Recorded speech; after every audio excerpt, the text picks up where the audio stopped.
అందరికీ నమస్తే. ఈరోజు ఒక అమాయకురాలు అంటే ఒక స్త్రీ ఒక పాస్టర్ చేతిలో బలి అయిందండి. ఎలా బలి అయిందంటే, ఆమె పిల్లలు లేదనే ఒక బాధతోటి పాస్టర్ దగ్గరికెళ్ళింది. ఆ పాస్టర్ ఏం చేశాడంటే, ఆమెకు ద్రాక్షారసం ఇచ్చి బాప్తిసం ఇచ్చినట్లు ఆమెను మోసం చేసి, ఆమెకు మత్తెక్కిన తర్వాత ఆమె లోపట శారీరకంగా కలిసి ఆ తర్వాత 3 నెలలు ఆమెను అలాగనే వాడుకున్నాడండి. ఈ పాస్టర్ ఎవడో గాదు. బయట దేశం పాస్టర్ అండి. ఇతడు బహుశా డాక్టర్ వృత్తి గూడా కలిగినవాడు. ఇతడు ఏం చేశాడంటే, ఆమెని ఇష్టానుసారంగా శారీరకంగా వాడుకొని ఈమెని ప్రెగ్నెంట్ చేసిండు. ప్రెగ్నెంట్ చేసిన తర్వాత ఇతడు ఏమని చెప్తున్నాడంటే, యేసయ్యనే నీకు గర్భం ధరించినావు, యేసయ్యనే నీకు గర్భవతిగా చేసిండు అనే ఒక అబద్ధాన్ని చెప్తున్నాడు. నేను చెప్పేదంటే మాలాంటి వారు వీడియోలు తీస్తున్నామంటే మాలాంటి వాళ్ళ వీడియోలని ఈ పాస్టర్ నా కొడుకులు చూసి ఏం చేస్తారంటే ఓర్వలేరు. అరే తప్పు కదా! ఇతరులని ఒక అన్యాయంగా అక్రమ సంబంధం పెట్టుకొని వాళ్ళతో ఇష్టం వచ్చినట్లు చేసి మళ్ళీ దేవుడు మీకు సంతానం అనుగ్రహించి అనేది మోసం కదా! ఇట్లెందుకు మోసం చేస్తున్నారు? ఇది తప్పు కదా అని మేము బోధిస్తున్నాం. కానీ క్రైస్తవులు మాత్రం మమ్మల్ని పగబట్టినట్లు ఉంటారు. ఎందుకంటే వాళ్ళకు లోపట నింపేశారు. మతం అనే నింపి హిందుత్వాన్ని చిత్రీకంగా చేస్తున్నారు. అరే కాదురా బాబు అట్లా కాదురా అంటున్నానని మేము చెప్తాం.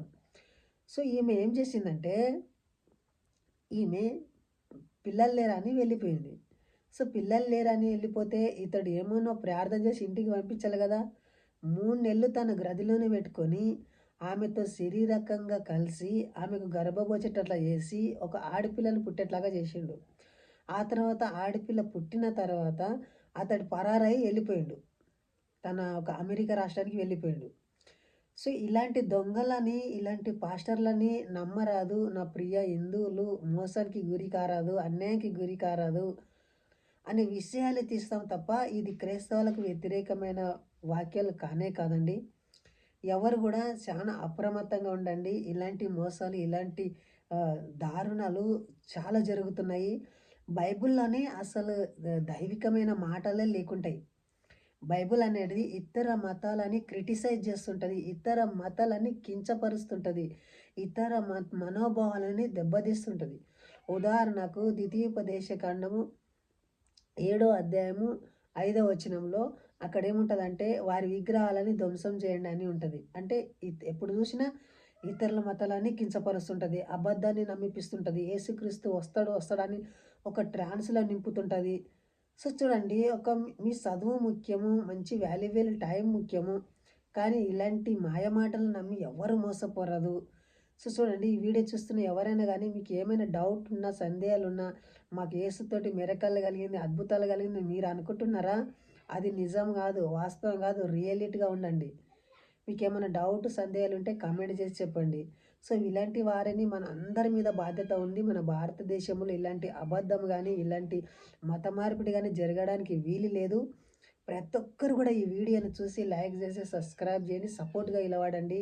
హిందూ బంధువులారా మీరే మంచి సపోర్ట్‌గా నిలబడగలరు. ఎందుకంటే క్రైస్తవుల వాళ్ళ మైండ్‌లో ఒకటి గుచ్చుకుంది. వీడు క్రైస్తవానికి వ్యతిరేకంగా చేస్తున్నాడు అని అనుకుంటారు. కానీ అది కాదండి. క్రైస్తవులు మీరు మతం మారవకండి. మీ మతంలో మీరు ప్రార్థన చేసుకోండి. కానీ హిందువులకు సువార్త ప్రకటించకండి. అమాయకుల జీవితాన్ని నాశనం చేయకండి. సో, ఇంకా చెప్పుకుంటూ పోతే వీడియో చాలా లెంత్ అవుతదండి. వీడియో ఇంతటితో ముగిస్తానండి. జై హింద్. వందే మాతరం.